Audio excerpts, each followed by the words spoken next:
আমার এই ব্রাইডটা আমাকে বলেছিল যে দিদি আমাকে যতটা সিম্পল পারো মেকআপ করে দাও তুমি, যেন আমাকে দেখতে ভালো লাগে আর আমার ফেসটা যেন আমাকেই বোঝা যায়, যেন মনে হয় না যে অন্য অনেক মেকআপ লাগিয়েছো।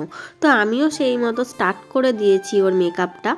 ও সবসময় চেয়েছে ওর অরিজিনালিটিটাকে বজায় রাখার জন্য।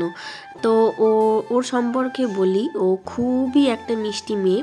আমার ওর সাথে পরিচয় হয়েছিল ফেসবুকে, আমি তখনই মানে ও আমাকে বুক করেছিল।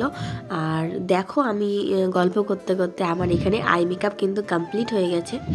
আর একটা কথা বলি ওর সম্পর্কে, তো ওকে যখন আমি সাজানোর পরে সবাই ওকে বলছিল নাকি খুব সুন্দর লাগছিল দেখতে। তো ও শাড়ি ড্র্যাপিং সেটা আমি করেছিলাম, মানে ও যেরকম চেয়েছিল সেই রকমভাবেই আমি ওকে করে দিয়েছি। ও আমাকে ফোন করে আর বলে যে দিদি কোন মেকআপটা করলে সব থেকে ভালো। আমি তো ওকে হুডাই প্রেফার করেছিলাম, কারণ হুডা বিউটির যে মেকআপটা সেটা খুবই ভালো মেকআপ হয়। তো ও ওটাই বুক করেছিল।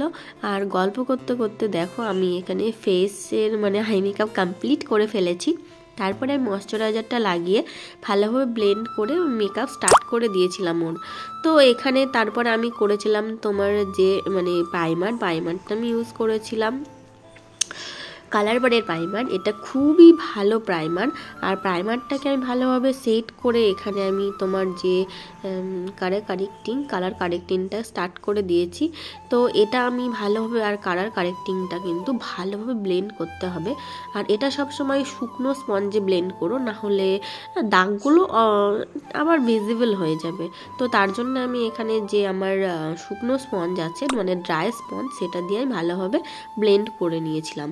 তারপরে আমি ফাউন্ডেশন দিয়েছি।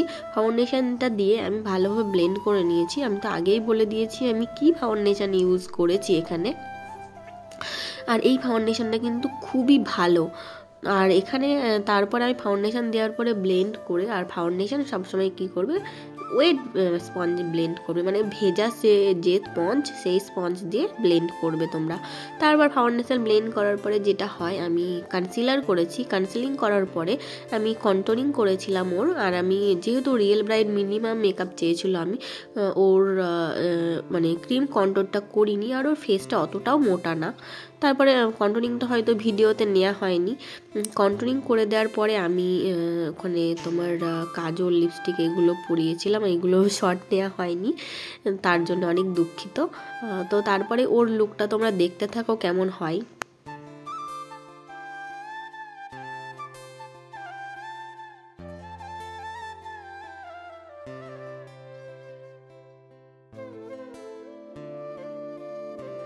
আর তোমরা যারা আমার আগের ভিডিও দেখেছো তারা জানো আমার ব্লাশ কতটা পছন্দের। আমি প্রথমে লিকুইড ব্লাশার ব্যবহার করেছিলাম। ব্লাশ আমার খুবই ভালো লাগে, আর ও বলেছিল ব্যবহার করতে। লিকুইড ব্লাশারটা ভালোভাবে ব্লেন্ড করে নিয়ে আমি আর কোনো শর্ট নিতে পারিনি, তো তোমাদের আগেই বলেছি। আর এখানে দেখো লুকটা কতটা সুন্দর লাগছে ওকে দেখতে।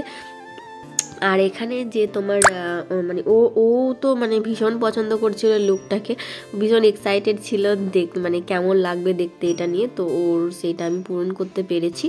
আর এটা ওর ফাইনাল লুক। ভালো লাগলে অবশ্যই কিন্তু আমার চ্যানেলটাকে সাবস্ক্রাইব করে দিও। আর তোমাদের যদি মনে হয় আমাকে স্পেশাল দিনে বুক করবে তাহলে মেসেজ করো, আমি ওখানে নাম্বার দিয়ে দেবো।